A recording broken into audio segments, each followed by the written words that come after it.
There are many different strategies one can use to defeat the Hordes in Days Gone, and many of those include lots of bullets.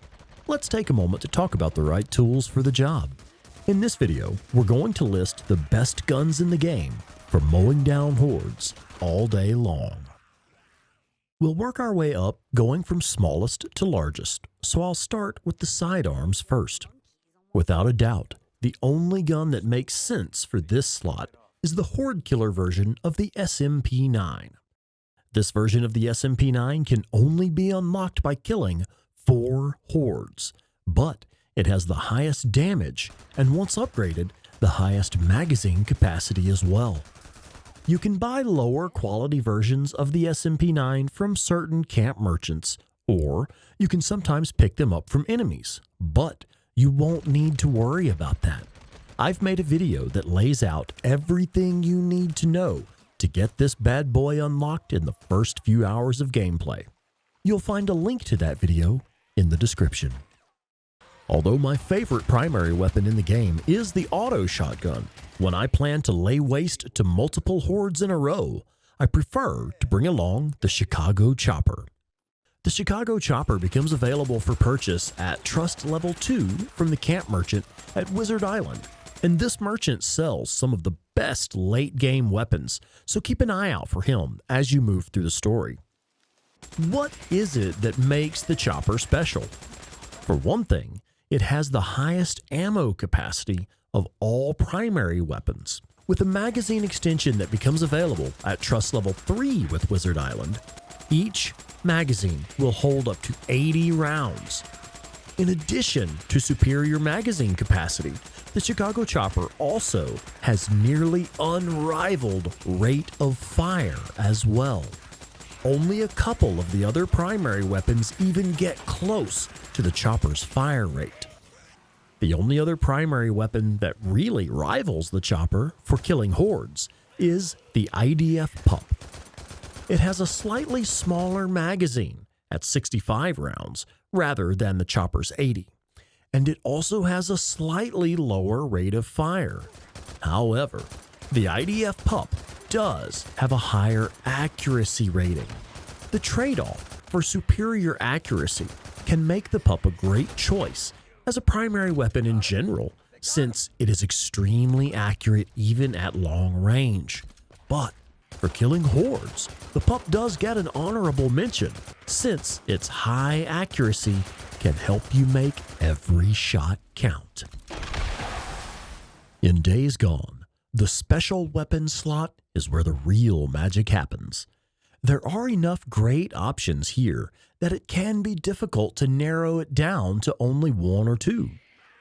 I have to mention the MG45, since it is my personal favorite machine gun, purely for its sound and fun factor. The MG45 can be looted from Ripper Heavies fairly early in the game, and can be purchased at Trust Level 3 with the Belknap Hot Springs camp. I've always said that Bend Studio nailed the sound and feel of raw power when you fire this gun, so it will always remain one of my favorites. But to start talking about real firepower, we'll need to move on to the RPD. The RPD is superior to the MG45 in every stat except range, and that is only a slight difference. Another advantage to this weapon is that it's very easy to unlock once you reach the right point in the story. It becomes available at Trust Level 1 with Wizard Island Camp, and immediately makes the MG45 obsolete. No discussion of firepower in Days Gone is complete without talking about the MG55. The MG55 is one of the hardest weapons in the game to unlock, since one must kill 60% of all Hordes just to obtain it. The magazine extension doesn't unlock until 85% completion of the Horde Killer storyline. If you can have the MG45 or even the RPD way before unlocking this one, why should you? The MG45 and RPD have slightly better range too, but other than range, the MG55 excels in every single stat, from damage to stopping power and everything in between. The MG55 has the best ammo capacity of any weapon in the game as well. The maxed out magazine holds 115 rounds, and the reserve ammo capacity can be increased to an astounding 375 rounds.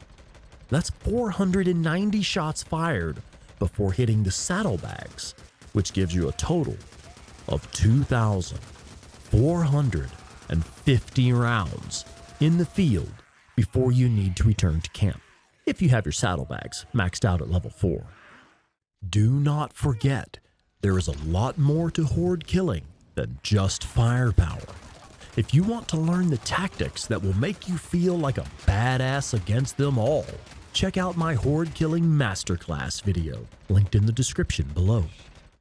There you have it, the best guns for taking down hordes in days gone.